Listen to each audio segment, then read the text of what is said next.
So we have with us today renowned consultant Barbara Wold, and just really excited to hear what she has to say today, especially as all of us work in this COVID time to look at the many ways we can kind of increase our business and bring in more customers.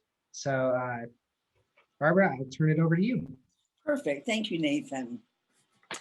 What I said for the last couple of seminars is the way you present your merchandise to the customer that is so very, very important today. Well, last Thursday, after I did the presentation, I received an email that my package from Bath and Body Works was here. So I ran down to the package room and I got it, and just gotta shut this. Just a simple little brown box until I opened it up. Look at that. I went, wow. Because I wanted to order a fall candle. I wanted to order a Christmas candle. Well, I ordered balsam for Christmas because we all know what that smells like. But I thought, how do you know what something else smells like? And I thought, I don't want pumpkin latte candle. What do I want? And I thought, leaves. That sounds kind of interesting, but I don't know what they smell like. And so I took a chance. And when they came in that box, I'll tell you, I thought, I'm going to love these. And I do. So think about how important it is, how you send your customer off. Then also too, I had mentioned how important it is to put some sort of a list of all of your services in the bag. So the customer has that with all your services in it. Do you do gift wrap? Do you do delivery? Do you ship? Do you have gift certificates? What are all your services? How can they find you on Facebook? How can they find you on Instagram? So that's what you need to stick in their bag. Then you may want to tuck in a little thank you. That happened to be from Delta Airlines. It was on my seat when I arrived. And I've been a very faithful Delta Airlines customer. And I was so surprised because it was a personal handwritten note. So you may want to tuck that into the customer's bag if they're picking it up curbside. You may want to send it to them in the mail. But don't forget, when you list all your services and your address, you may want to put a map, whatever you want to put on that piece.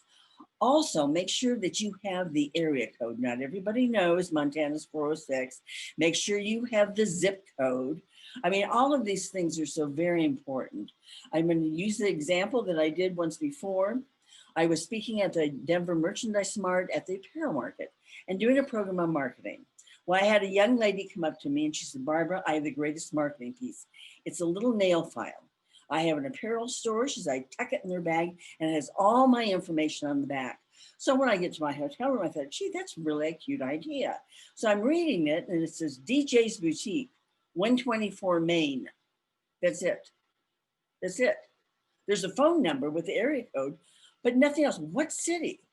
Well, I happened to find out that the city she is in is Hill City, South Dakota, which is a tourist location. So make sure you have all of your information. Same thing on your website. Have all your information. When I did the first seminar a couple of weeks ago, the first thing I said was take off your blinders. This is what you've got to do. Be aware of what's going on around you. And every single night on the news, there is something about retail today because of the COVID and also because of the holidays coming up. Well, on when was Monday night, I believe it was, there was a segment on a little store right outside of Memphis called the Brooks Collection. And it's a lovely gift store. And they interviewed the owner. And one of the interview questions was, are you going to make it through this COVID crisis? And she says, if I didn't pivot, I never would have made it. She said, I realized I had to do things differently. She said, I FaceTime with my customers. She said, I take photographs of things that I think they might like, and I text them to them. She said, by taking the photographs and by doing virtual shopping via FaceTime, she said, my business is going to survive.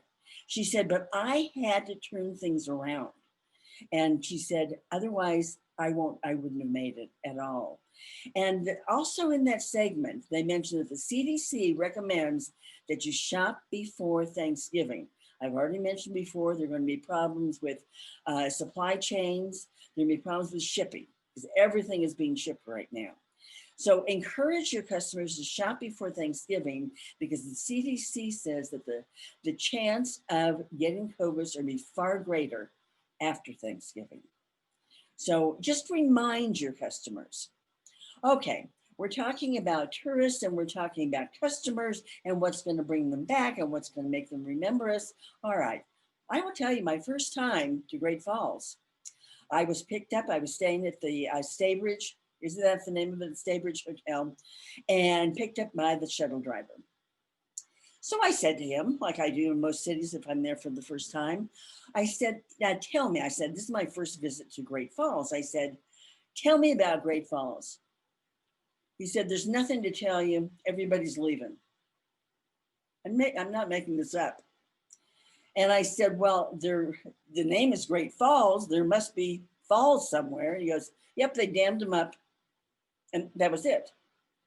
And I said, well, what do you do for fun here? He goes, I like to fish. And that was the extent of my initial impression of Great Falls. And I thought back, when I got to my hotel room, I thought back, because a few years prior, I was in Boise, Idaho for the first time. And a little Hampton Inn shuttle driver came, picked me up at the airport, asked him the same question, said, this is my first time to Boise. Tell me something about Boise. And he looked at me and he said, where do you want me to start? And I thought, wow. So, think about the fact that you're also information brokers. You're goodwill ambassadors for Great Falls and your entire community and all of the rural areas. You definitely are. In Ybor City, I was in Ybor City, which is right outside of Tampa, and fascinating. And I had gotten there late because of flight delays and everything else. And I got to my room late at night.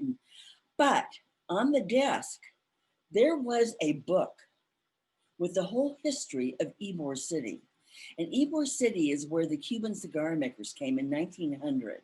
And the main street is 6th Avenue and it's all brick. I mean, very, very historic. But that was the first thing I did was I wanted to find out something about Ybor City.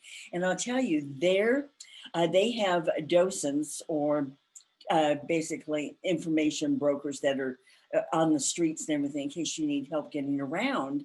And because cigar manufacturers are there, they're able to smoke stogies and walk around, and they all wear Panama hats. So you know exactly who they are. Fabulous.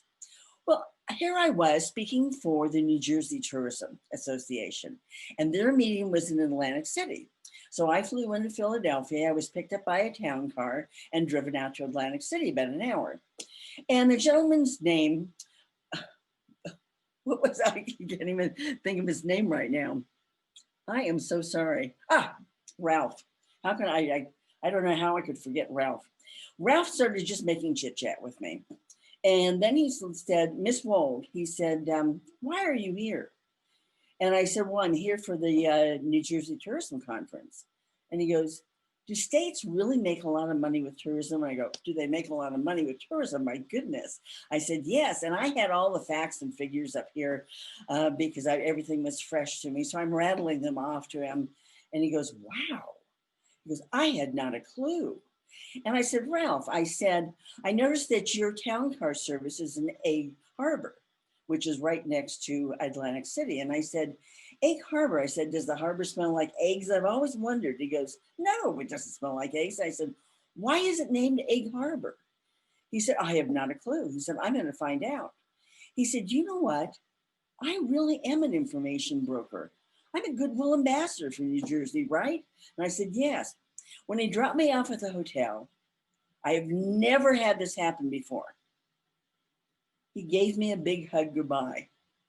And he said, you really woke me up. He said, I'm going to share this story with all of the other drivers. We all should be doing the same thing. So yes, you're information brokers as well. You need to know what's going on in your community and what businesses are in your community and what they have to offer and what their services are. I was speaking in Punta Gorda, Florida, and I was speaking there for the Florida Main Street Association, and Hurricane Charlie had come through a few years earlier and devastated half of the town. So we were going to do a bus tour, and so that they could show us how the city has rebuilt itself. Well, when I got to the hotel, and it was a Sheraton, and I said to the young lady at the desk, I said, "Do you have any information about Hurricane Charlie?" I mean, yes, I could have Googled it, but I wanted to ask her, and she goes, "Nope, we don't." She goes, "Chamber of Commerce is across the street. They open in the morning." And I thought, wow, I mean, she's an information broker. She had a chance to really wow me. Well, here I was going to speak in Red Wing, Minnesota. And I was there speaking for, now these are on the Main Street directors for the state of Minnesota. And I looked at my confirmation, and it was an old historic hotel. And knowing that, I wanted to make sure that I had a non-smoking room. And so I went to go look for the phone number on the confirmation, and there's no phone number. So I just Googled it, St. James Hotel, Red Wing, Minnesota, haunted. Oh my gosh. And so I started doing some little research online and everything. And then when I checked in, I asked the young lady at the front desk, I said, "Do you have any information about the paranormal activity that's going on here?" And she goes, "I sure do," and gave me a whole little booklet to read. And it was fascinating. Luckily, there was nothing going on my floor. But I'll tell you one fun fact. I was speaking down in the ballroom the next morning. And in the middle of the ballroom, there was a big oak table, pedestal oak table. And I said to the young lady, she started setting up breakfast, I said, "Could we move this table maybe to the side a little bit?" She goes, "No, the table doesn't move." And I said, "Okay." She goes, "We just had the carpeting replaced. 6 men tried to move that table. We couldn't move the table." She said that was the owner's wife's dinner table. And it was fascinating. I mean, I love stuff like that. And I do believe in ghosts. In fact, I've seen a ghost. I was in the antique business, so I've seen a ghost. But people love stories. And this is it right now. We are so hooked up on simple little messages, either via text, via whatever you use, Snapchat, any of those things, I don't know. And even emails. Everything is just little clips of information. We are hungry for stories. And this is how you need to market your business today, through a story. Here I was back in Skowhegan, Maine, which is right in the middle of the state of Maine. And I was taken by my client for lunch at the old grist mill. Well, the first thing I did was to turn over the menu to see the history of the grist mill. So people love stories. I was in Columbus, Mississippi, and I was eating at a little restaurant, and I had also a consultation, but lunch and consultation with the owner. And the restaurant's cute name, front door, back door. You could go in the front door, you could go in the back door, and the kitchen was right in the middle. But her name was Anne, and she had written cookbooks. So around in the restaurant, she had little tchotchkes for sale and things like that, little gift things, and they weren't selling. And I said, "What about your cookbook?" She goes, she says, "I don't promote those at all." And I said, "Why not?" And this woman had been the culinary director at the Mississippi Women's College right there in town. And she said, "You mean I should promote this?" I said, "Yes. I mean, you should tell all of your guests, your customers, that this is you. These are your cookbooks." But she never thought about that. So yes, you want to tell people a story. I was checking into the Ashland Springs Hotel, and this is up in Ashland, Oregon. And the hotel was built in 1850. And when I checked in, I was given this, and on the front, just a simple little piece is all it is. On the front, it told me when tea was served, when the continental breakfast was served, when the evening snack was served. And the gal at the front desk said, "Now, make sure you open this up and read the history of the hotel." That was the first thing I did when I got to my room. Yeah, so people love history. They love stories. I was in Blissfield, Michigan, and my client gave me a box of candy. And she gave me all sorts of little goodies from Blissfield, Michigan. It was right outside of Toledo. And in the box of candy, this was on the top of it. And it's the Blissfield box. And some historic pictures of Blissfield, Michigan. And then on the back are all dates of all the history that has gone on in Blissfield, Michigan. And I thought, how fascinating. If there's a chocolatier or a candy store in any little town, they should have something like that because people want a story. All right. I'm going to ask you, who's your customer? Who is your customer? And don't say everybody because they're not. Not everybody's your customer at all. Be realistic. You need to be realistic, and also you need to be innovative. You may need to look at your customers a little bit different now. You may need to think about the age group of your customer. You know, what is the age of your customer? Who are you trying to attract? Children? No, probably not, unless you're a toy store. And toy stores are one of the categories that has just, I'll tell you, slammed during this pandemic. It's puzzles, it's games, everything like that. It's models. All of that has done very, very well. Children between the ages of 4 and 12 either purchase or influence the purchase of $650 billion worth of merchandise. Do they influence what kind of car their parents drive? Oh, yeah. Yes. Do they know their brands? Oh, yes. They definitely do. So you've got kids. You've got Generation Y. You've got Generation D. You know, Generation D or the digital generation, the generation that's grown up with computers their entire life. You've got tweens. You've got teens. You know, you've got millennials. You've got Generation Xers, Generation Zers. I mean, you've got everybody now. Then you also have women. Women are the CFOs of the household. They make 80% of the buying decisions.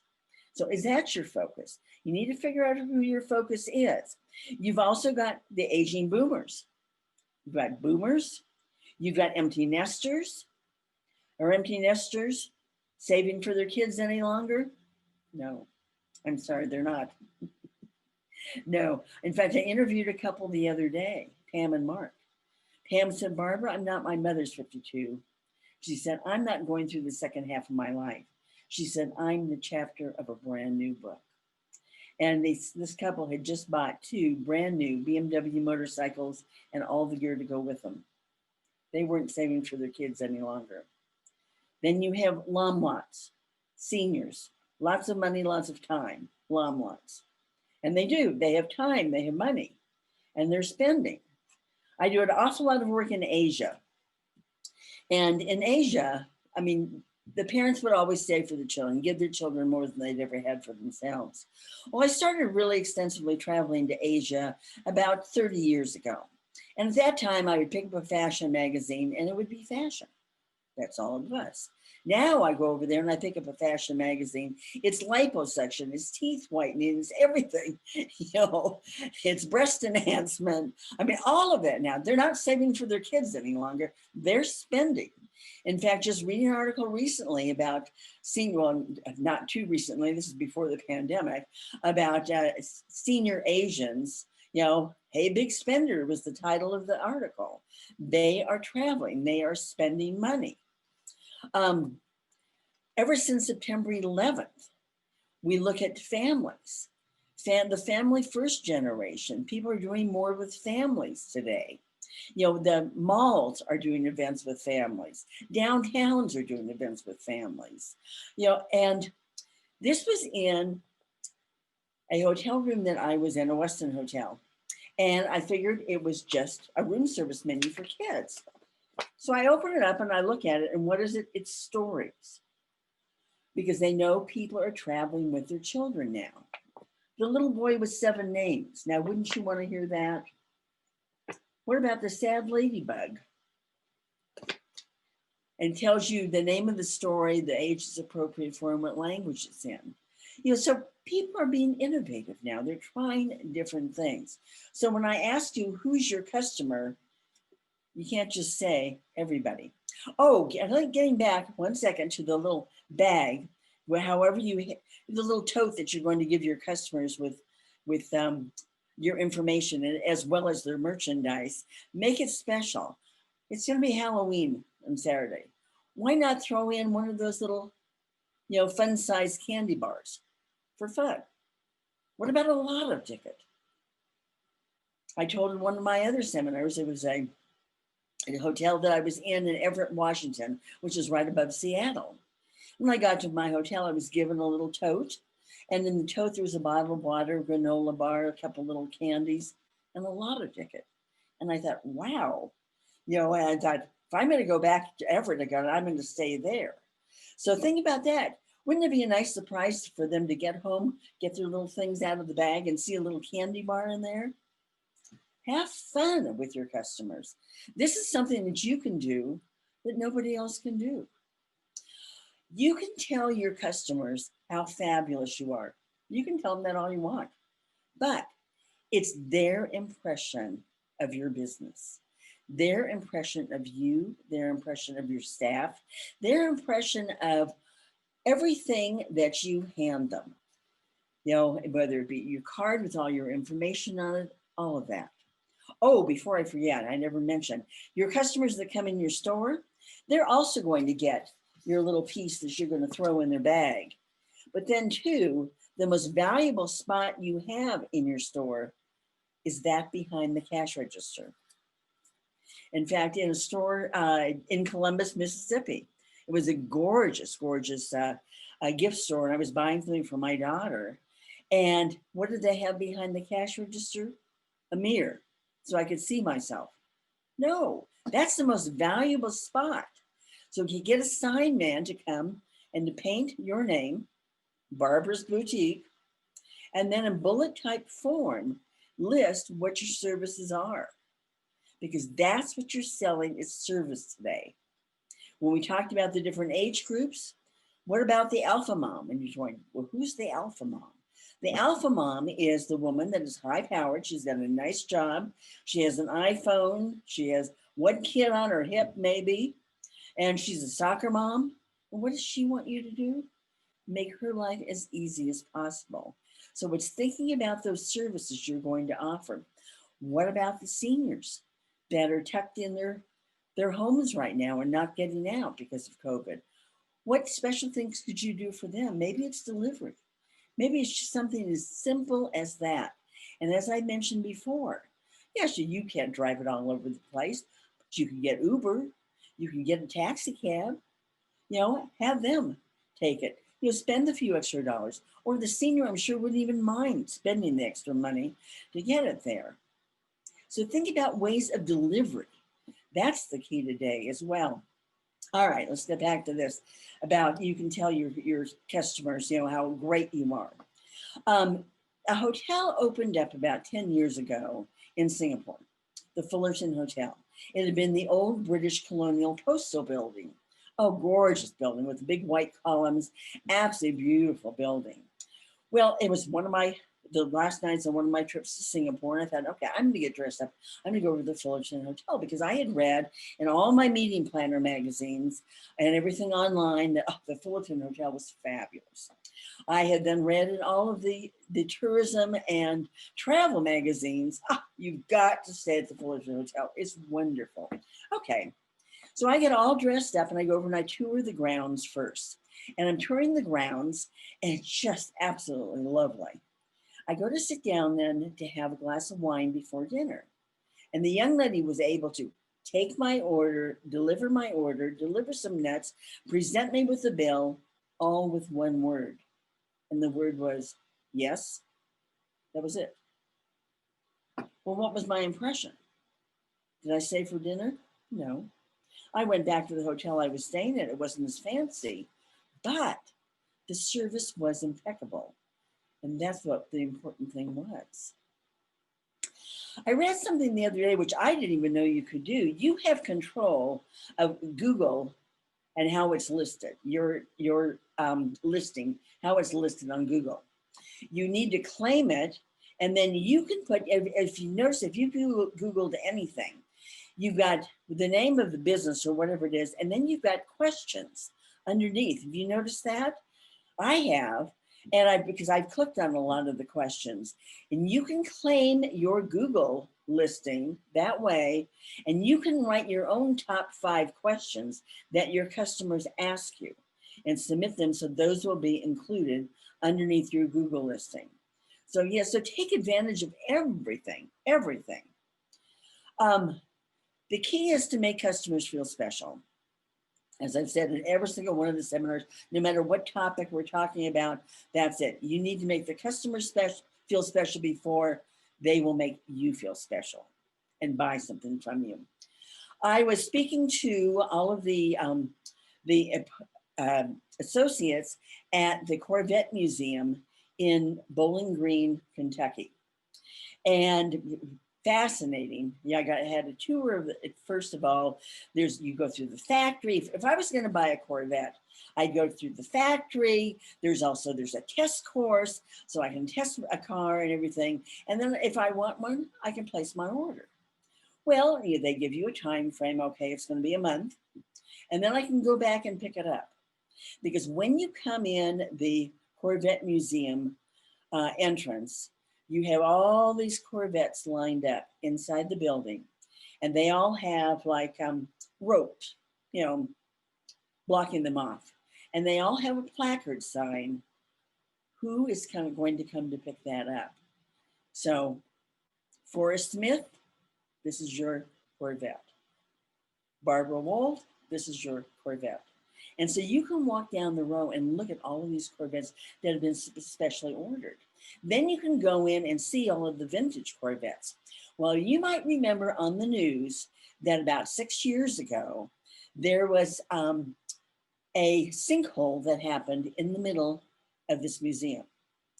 And what fell into the museum were 9 vintage Corvettes. They were able to get 6 out, but there's still 3 down there. They've covered up with plexiglass. And that's more interesting to everybody now than looking at the vintage cars. They all want to see the hole where all the cars fell in. And the interesting thing is that happened 1/2 hour before the maintenance staff got there to clean up all those cars in the morning. It was just unbelievable. Well, so I started asking about sinkholes, and this is Western Kentucky, and sinkholes are very prevalent.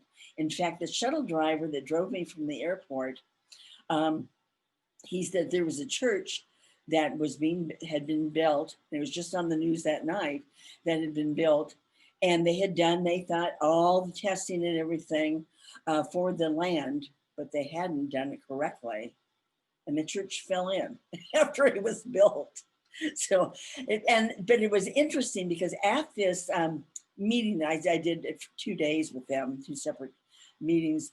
They had then all of the lodging and all of the amusement parks in the area. They had all the attendees, the staff from those facilities as well. And I was told that there's so many underground caverns as well, that one of the tour companies, the gal was telling me that you go in and you get on the boat, but there's certain places where you have to duck down. It's underground. I thought, it doesn't even sound appealing to me at all. But but they want to make every one of those Corvette owners, those new Corvette owners, feel special. Think how you'd feel if you ordered one, you came in and there it was, in front of everybody.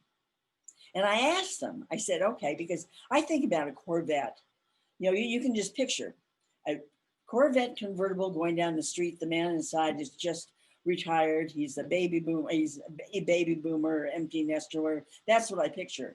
They said, no, it's all ages now, all ages. So that was very interesting to me. All right.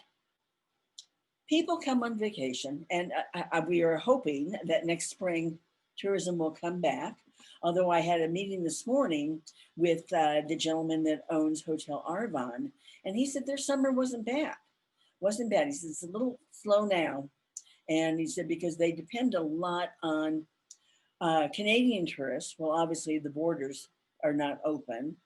And business travelers rather, and business people aren't traveling. I mean, they're doing everything via Zoom, obviously. So he said things have been a little bit slow, but tourism, we hope, will come back in the spring. And once there's a vaccine, that's what everybody's hoping, because I work with the tourism industry, and I'll tell you that they're not having a good time. But as I mentioned the other day, one segment of the tourism industry is doing extremely well, and that's RVs. Because especially in states like Montana, and I'm here in Colorado, and because you can go out in the middle of nowhere, be with just your immediate family, and be on vacation. So the sales of RVs have just skyrocketed, as well as rentals. So, there are a lot of industries that are doing very, very well right now. Maybe some of you have noticed how many, I get emails all the time.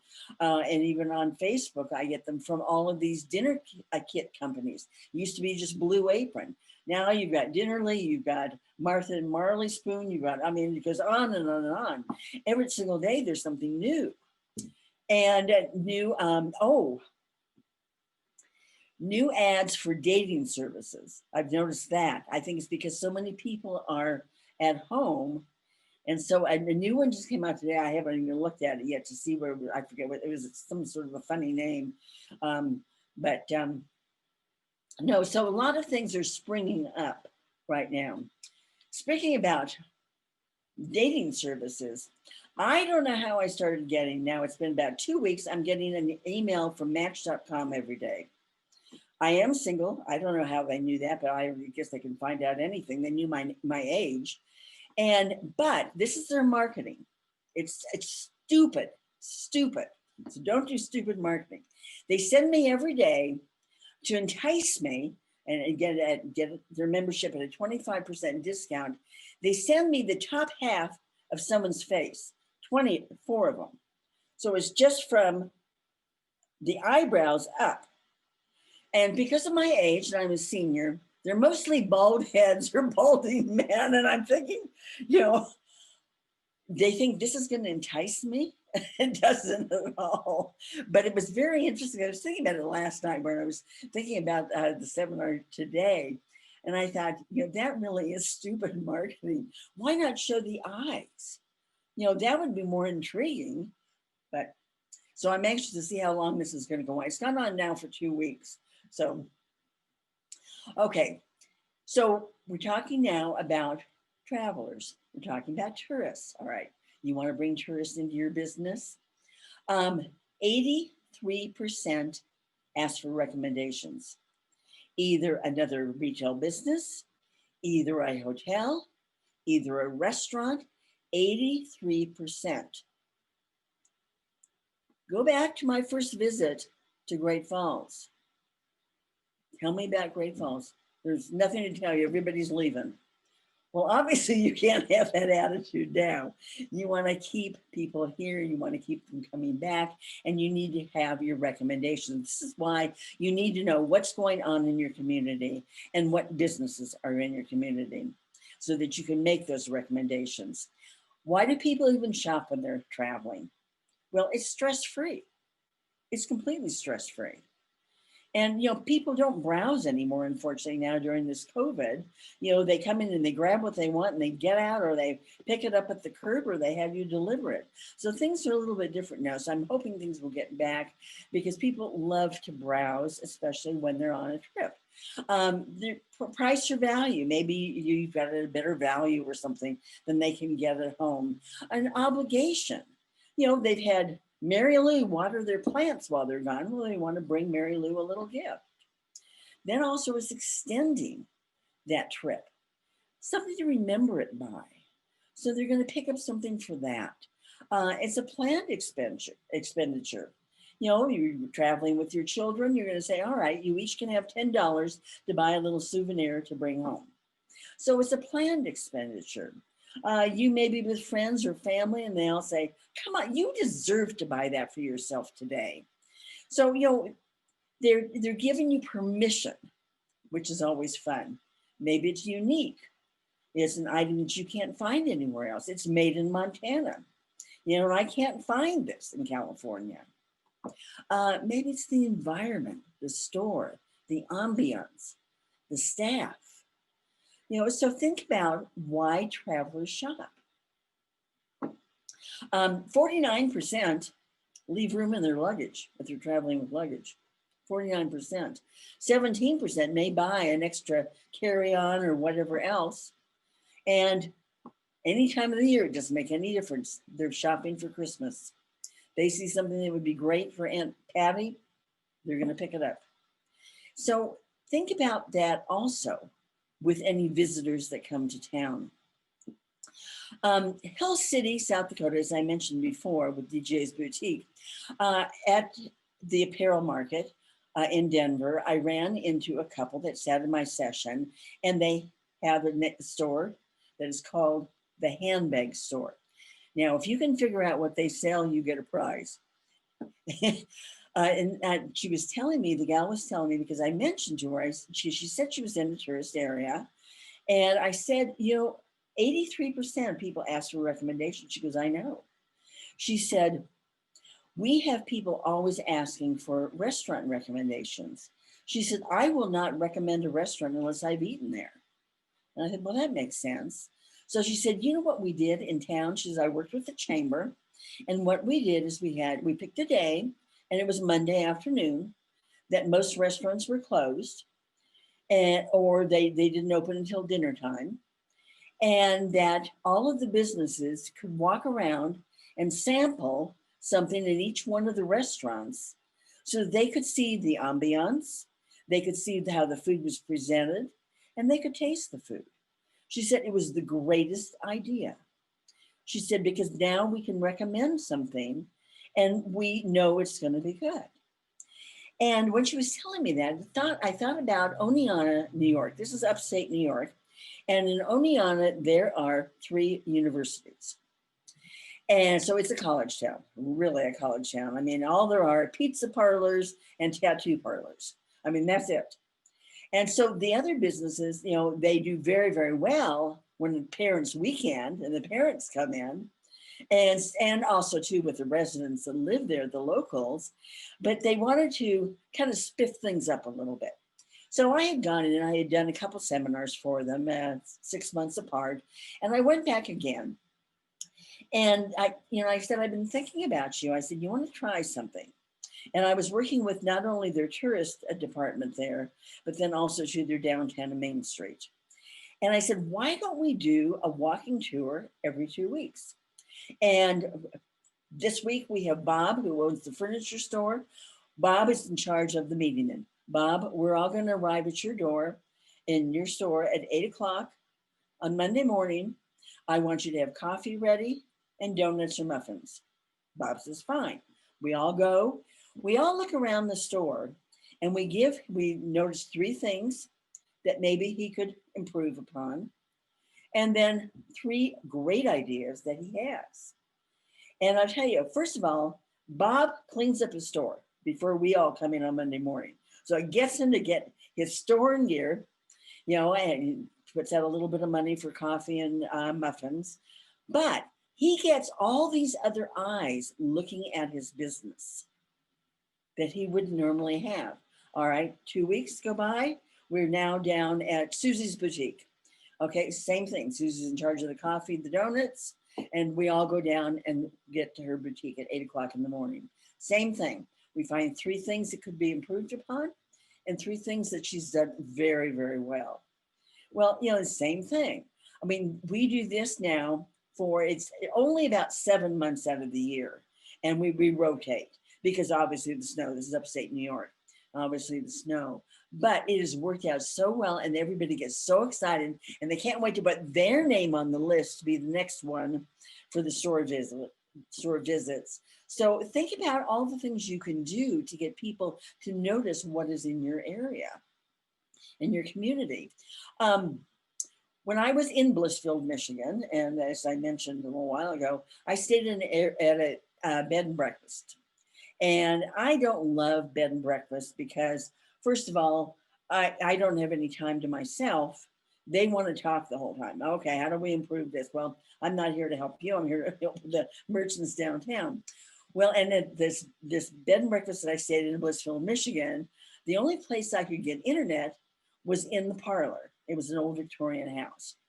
But every time I'd go to the parlor to look at my computer, the owner would come with her cup of coffee, her coffee mug, and sit down next to me. Well, that isn't what I wanted. And but when I spoke the next day at the meeting, and somebody asked, "Oh, where are you staying?" Because there are not any hotels there in town, only bed and breakfast. And I said, "Oh, I'm staying over here at this bed and breakfast." And one of the gals said, "You know, I've never seen the inside. Is it nice?" And I said, "Very, very nice inside." And I said, "Why don't you all come over this afternoon and take a look and take a little tour?" And they did. And I thought, because they need to know what's all in the community to let their customers know. So, there are all different things that you can do. But remember, you've got to, you can't gripe about how bad things are. You got to shut up. Your customers don't want to hear that. Your staff members don't want to hear that. No, if you think you're going to have a horrible day, you're going to have a horrible day. That's for sure.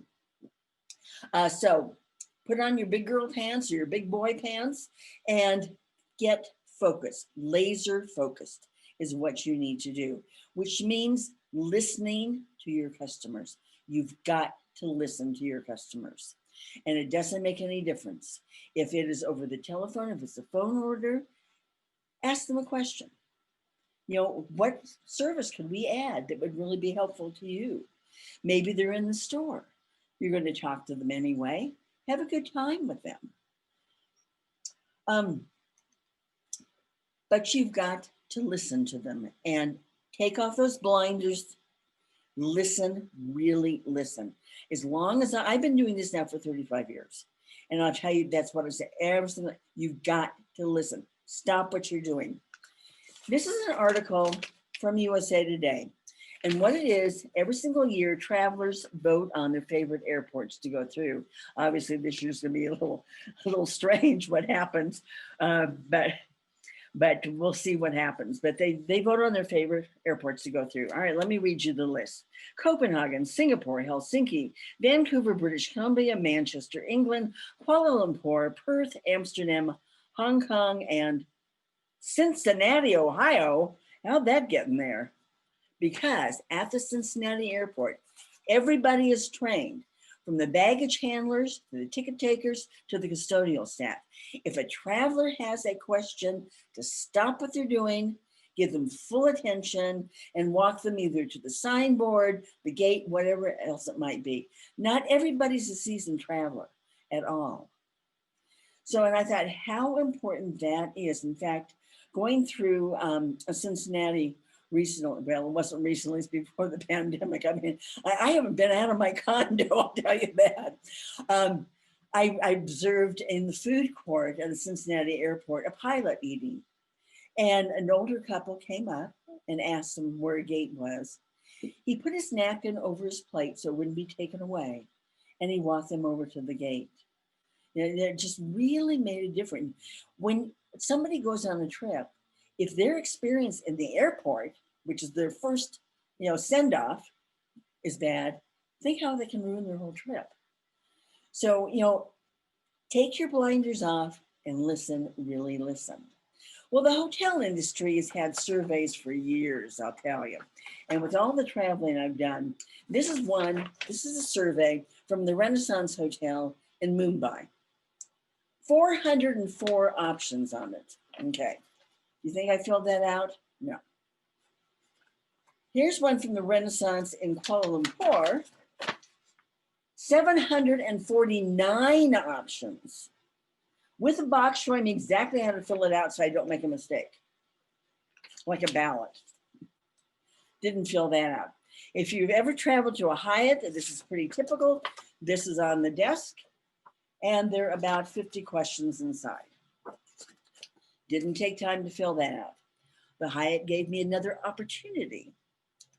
On the remote control is this, asking me now to dial up a particular channel and to fill out a questionnaire. Did I do this? No. They gave me one more opportunity. They're not going to let me go. This was on the little table next to the bed. Now, If you have any artistic style at all, you got to say, this is the ugliest piece of collateral I've ever seen. This is from last year, a year ago. Guest outreach advice liaison service. Now ask me to pick up the telephone and to let them know what I think about their hotel. Totally wrong. 12 years ago, the Westin hotel chain, which is Starwood property, they're all under the same umbrella. They decided they were going to have their customers, their guests, sit down. They were going to feed them and ask them a few questions, and they did. And the first question was, what do you want? A fast check-in, a fast check-out? You know what they said? They wanted a bedspread they weren't afraid to sit on. That's what they wanted. Have you noticed all the hotels have gone to all white beds? There are a few that have not. But that's what people want. You know, Airbnb, just a B&B, a bed and breakfast. I spoke at their conference, and people don't want to see a blanket that other people have used. So then you triple sheath the bed. So there are all sorts of ways of doing it, but that's what people want today, definitely. So the Westin, they created the heavenly bed. And when they first started it, they had a little cloud on each bed, and it says, welcome to Cloud 9. Your key was your key to heaven. And instead of do not disturb on the door, can't come to the door right now. I'm in heaven. There's a version for the ladies on this side. So they listened to their customers. Then they went back to their customer and they said, okay, now what do you want? We've given you the heavenly bed. They put the heavenly bed in all of their properties worldwide. And they even sold it at Nordstrom. Nordstrom sells heavenly beds. Okay, so their customers said, we want a better shower. So they created the heavenly shower with dual shower heads, bathrobes in every bathroom. They upped the amenities because that's what customers wanted. It used to be, you wouldn't take a shampoo from a hotel unless you really needed one at home. Now the products are lovely, absolutely lovely. And I know which hotels I like. There's certain hotels I love the products. And so, you know, like in Neutrogena, that's at all the Hampton Inns. You've got the Hilton Inns have other they have bath and body products. I mean, so I always get to know the housekeeping so I can have a few extra of those little hand lotions for my purse. I mean, but the Westin listened to their customer. They listened. Did everybody else follow suit? Yes, they did. And so I always tell either businesses, hotels, whatever it might be, to spy on your competition. We can't do that. We can't spy. And I said, oh, you're going to tell me that Warner Brothers doesn't know what Disney's doing, that Coca-Cola doesn't know what Pepsi's doing? No, it's taking off those blinders and just being aware. That's all it takes. So, you know, if you say you're going to have a horrible day, you are, as I said, you are going to have that horrible day. So you can't think that way. You can't think that, you know, things are so bad today at all. Because I told you, if I sit and watch the news every night, and I always have a tablet because there's always something on the news that I write down or I go back so I can get the figures correctly, whatever it might be. But especially with this coronavirus, there's always something about businesses, about opening and closing. And last night I watch NBC at night, basically, and then I sometimes watch ABC as well to see if they have different stories.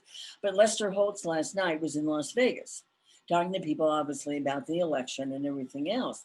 But Las Vegas has been hit so hard because of the coronavirus and because you look at, you know, basically who do they attract? They attract tourists. Yes, they attract tourists. So you have every single hotel there. It's the hospitality industry. And, you know, and all of these people now have been laid off. In fact, they interviewed a couple last night that they both were laid off from their jobs at the hotel. They had to sell their car because it was either sell their car or have a place to live. And, you know, so people are, looking at things like this. There's no more stimulus coming right now. Nothing's happening. So people are getting nervous. And they interviewed somebody on my local news last night because they're going to have to shut down Denver again, they believe. I'm in downtown Denver in a high rise, and they're going to have to shut it down because people aren't wearing their masks. And that's the sad thing. These businesses are going to go under. They can't survive at all. All right, so what are you going to do to survive? Well, first of all, you can't do stupid marketing. Think of Match.com. Stupid. So you can't do stupid marketing. You figure out how to market. You've got a little less than 2 months now until Christmas. So, and you want to play it up because you want to make the biggest splash that you can before Thanksgiving. So you got to think about your marketing. You've got to also your delivery options. How are you going to get to the merchandise to the customer? Are they feel good enough to come into your store? Do they want curbside pickup? Do they want it delivered? Do they want it sent? How do they want it? So your delivery options, that's what you need to figure out now, because that's what people are most concerned with. Your social media selling. All right. You're selling on Facebook Live, you're selling on Instagram. All right. How are you going to make it fun? Your Facebook Live needs to be fun. I mentioned last Thursday, after talking to, doing a one-on-one with 2 gals that own Indian Life Store. And they had said that they're going to, in their Facebook Live, bring their puppy in. And I thought, how fun. Look what Fido found this week in the store. Look what Fido found, and have a good time with your customers. Make them laugh. Don't be so serious about it at all. Have a good time. What are your staff recommendations? Have one of your staff members who's not afraid to get in front of the camera. Go through the store and rattle off her recommendations for a $25 gift or a $20 gift. People's budgets are going to change this year too. And that they always mention that on television as well. What are the other services you're offering? What do customers want in the way of services? Not only delivery options, but what other services do they want?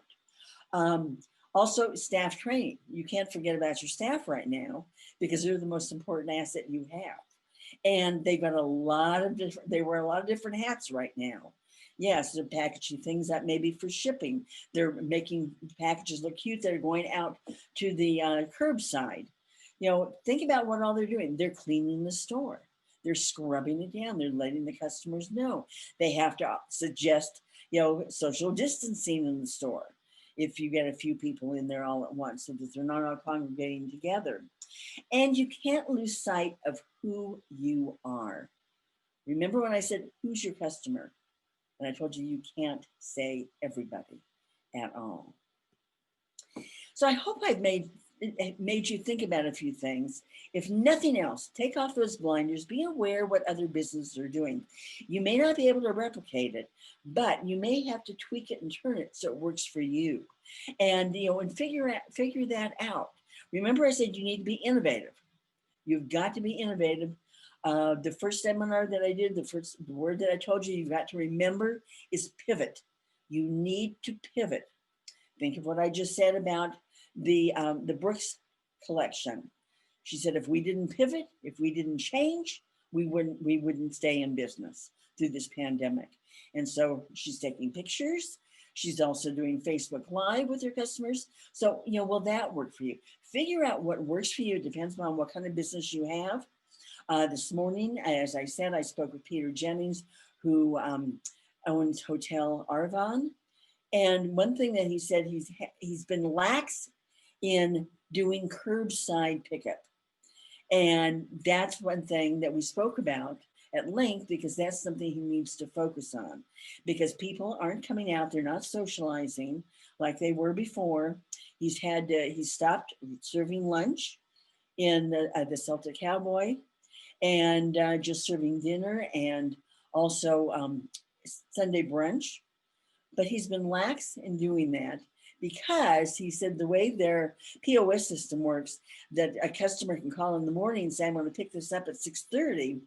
The receipt will go to the kitchen And the chefs don't really look at the time it's going to be picked up. So they need to find a better system and have whoever takes the order write real large on it. We'll pick up at 6:30. So you need to figure out, because he figured that out today. We were just chatting. We had a nice conversation. And he said, it's just so good to talk to somebody because it makes me rethink of things I need to do. And he said, I can come up with all these ideas, but I lose track of them in the day-to-day life. He said, and I've been working he's had problems with his chefs being sick. And so he's working as a cook. So, things are a little bit different. He says, I can find my way around the kitchen. And so he was fun to talk to. But, talk to your staff. Talk to your staff. Get them to come up with ideas as well. Our time is up now, but I want to just say one thing. Hold staff meetings and put one of your staff members in charge. You may want to give them the agenda and just hold simple meetings, but let them know what's going on and let them come up with one new idea to bring more customers in. I thank you very, very much. It's been delightful working with you today.